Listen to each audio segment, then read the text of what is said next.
السلام علیکم ورحمۃ اللہ وبرکاتہ۔ الحمدللہ رب العالمین والصلاة والسلام علی سید الانبیاء والمرسلین۔ معزز سامعین، آج ہماری سیریز جہنم سے بچنے کے اعمال کی تیسری قسط ہے، اور آج ہم ایک ایسے عمل کے بارے میں بات کریں گے جس سے بڑا نجات کا ذریعہ شاید کوئی ہو، اور وہ ہے سچی توبہ۔ انسان خطا کا پتلا ہے، کوئی بھی گناہ سے مکمل پاک نہیں، لیکن کامیاب وہ ہے جو گناہ کے بعد فوراً اپنے رب کی طرف لوٹ آئے۔ رسول اللہ صلی اللہ علیہ وسلم نے فرمایا، ہر انسان سے غلطیاں ہوتی ہیں اور بہترین خطا کار وہ ہیں جو بار بار توبہ کرتے ہیں۔ یہ حدیث ہمیں مایوسی نہیں بلکہ امید سکھاتی ہے۔ اگر آپ سے گناہ ہو گیا، نمازیں قضا ہو گئی، والدین کی نافرمانی ہوئی، جھوٹ، غیبت، حرام کمائی یا کوئی اور غلطی ہوئی ہو، تو شیطان یہ کہتا ہے کہ اب تمہاری بخشش نہیں ہوگی، لیکن قرآن اس کے بعد امید دیتا ہے۔ اللہ تعالیٰ نے قرآن مجید میں ارشاد فرمایا، قُلْ يَا عِبَادِيَ الَّذِينَ أَسْرَفُوا عَلَىٰ أَنفُسِهِمْ لَا تَقْنَطُوا مِن رَحْمَتِ اللَّهِ إِنَّ اللَّهَ يَغْفِرُ الذُّنُوبَ جَمِيعًا۔ اے میرے بندو، جنہوں نے اپنی جانوں پر زیادتی کی ہے، اللہ کی رحمت سے مایوس نہ ہونا، اور بے شک اللہ تعالیٰ تمام گناہوں کو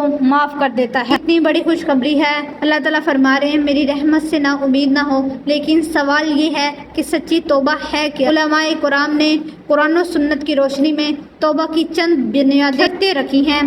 پہلی شرط، گناہ کو فوراً چھوڑ دینا۔ اگر کوئی شخص گناہ بھی کرتا رہے اور زبان سے استغفار بھی کرتا رہے تو یہ سچی توبہ نہیں۔ دوسری شرط، اپنے دل سے گناہ پر ندامت محسوس کرنا۔ رسول اللہ صلی اللہ علیہ وآلہ وسلم نے فرمایا، ندامت ہی توبہ ہے۔ جب دل واقعی شرمندہ ہو جائے تو یہی توبہ کی اصل روح ہے۔ تیسری شرط، آئندہ گناہ نہ کرنے کا پختہ ارادہ کرنا۔ اگر کمزوری کی وجہ سے دوبارہ غلطی ہو جائے تو پھر بھی اللہ تعالیٰ کی طرف رجوع کرے، لیکن جان بوجھ کر گناہ کو جاری رکھنے کا ارادہ نہ ہو۔ اگر کسی انسان کا حق مارا ہو تو صرف استغفار کافی نہیں، بلکہ اس کا حق واپس کرنا یا اس سے معافی مانگنا بھی ضروری ہے۔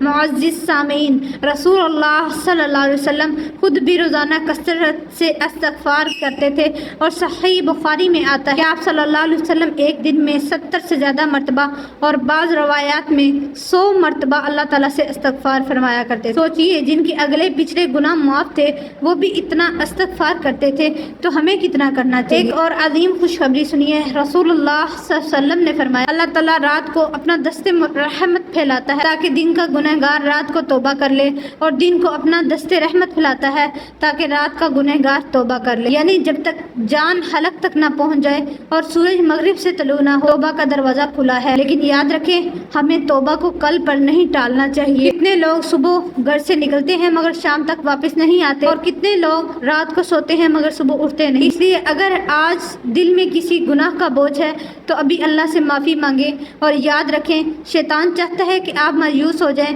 لیکن اللہ تعالیٰ چاہتے ہیں کہ آپ ان کی طرف لوٹ کر آئیں۔ اگر آج آپ نے سچے دل سے توبہ کر لی تو ہو سکتا ہے یہی توبہ آپ کی جہنم سے نجات اور جنت میں داخلے کا سبب بن جائے۔ اے اللہ تعالیٰ، ہمیں اپنے تمام چھوٹے بڑے ظاہر و پوشیدہ گناہوں پر تیرے حضور توبہ کرتے ہیں۔ اے اللہ، ہماری توبہ کو قبول فرما، ہمارے دلوں کو پاک فرما، ہمیں گناہوں سے نفرت اور نیکیوں سے محبت عطا فرما، اور اپنے فضل و کرم سے ہمیں جہنم کی آگ سے محفوظ فرما۔